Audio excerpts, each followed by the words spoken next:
السلام علیکم ورحمۃ اللہ وبرکاتہ۔ دوستو، میں حافظ حکیم داؤد یاسر آپ کی خدمت میں کچھ عرض کرنا چاہتا ہوں۔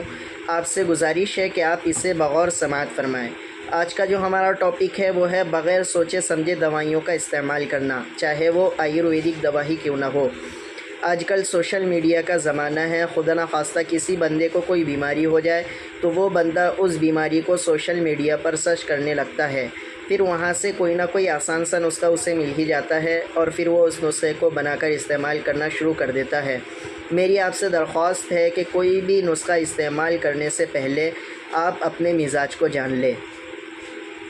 کچھ بیماریاں تو چھوٹی موٹی ہوتی ہے، جیسے وائرل انفیکشن کا ہو جانا، سردی زکام بخار کا ہو جانا۔ ڈاکٹر کے پاس گئے، ڈاکٹر نے 4-5 دن کا ٹریٹمنٹ دیا، اللہ رب العزت شفا دے دیتے ہیں۔ لیکن کچھ بیماریاں ایسی ہیں جو لمبے سمے تک چل سکتی ہے، جس میں شوگر ہے، تھائرائیڈ ہے، بی پی ہے، دمہ ہے، استھما ہے، ٹرائیگلیسرائڈ کا بڑھ جانا ہے، ہارٹ کی بیماریاں جسے ہم کہیں گے ٹرائیگلیسرائڈ کا بڑھ جانا ہے، کولیسٹرول کا بڑھ جانا ہے، بی پی کا ہائی ہو جانا ہے، لو ہو جانا ہے۔ اسی طریقے سے کڈنی سے ریلیٹڈ بیماریاں ہیں، جیسے کریٹینائن لیول کا بڑھ جانا، یوریا کا بڑھ جانا، یورین میں پروٹین کا آنا۔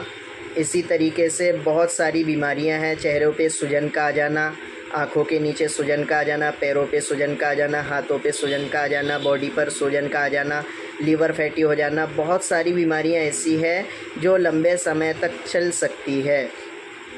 میری آپ سے درخواست ہے کہ خدا نخواستہ اگر کسی کو ایسی کوئی بیماری ہو جائے، ایسے کچھ لکشن دکھے، تو دوائی شروع کرنے سے پہلے آپ اپنے نزدیکی حکیم جو قانون مفرد اعضاء 35 سے تعلق رکھتا ہو اس سے رابطہ کرے اور اسے اپنی نبض چیک کرائے، یا اسے قارورہ جو صبح کا پہلا پیشاب ہے وہ چیک کرائے، آنکھیں، زبان وغیرہ یہ سب دیکھ کر وہ سمٹمز پوچھ کر آپ کا مزاج بتا دے گا۔ کیونکہ کوئی بھی بیماری ایک وجہ سے نہیں آتی، یا تو آپ کی اعصابی تحریک شدت میں ہوگی اس کی وجہ سے بیماری آئے گی، یا عضلاتی تحریک شدت میں ہوگی اس کی وجہ سے بیماری آئے گی، یا غدی تحریک شدت میں ہوگی اس کی وجہ سے بیماری آئے گی۔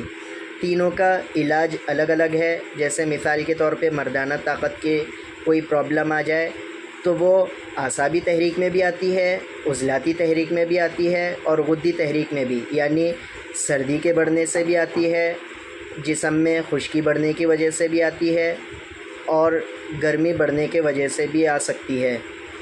تینوں کا علاج الگ الگ ہے۔ اگر وہ بیماری اعصابی تحریک میں آئی ہے تو اس کا عضلاتی تحریک سے علاج ہوگا، اگر عضلاتی تحریک میں آئی ہے تو اس کا غدی تحریک سے علاج ہوگا۔ یعنی گرمی بڑھی ہوئی ہے تو سردی بنانا پڑے گا، اور سردی بڑھی ہوئی ہے تو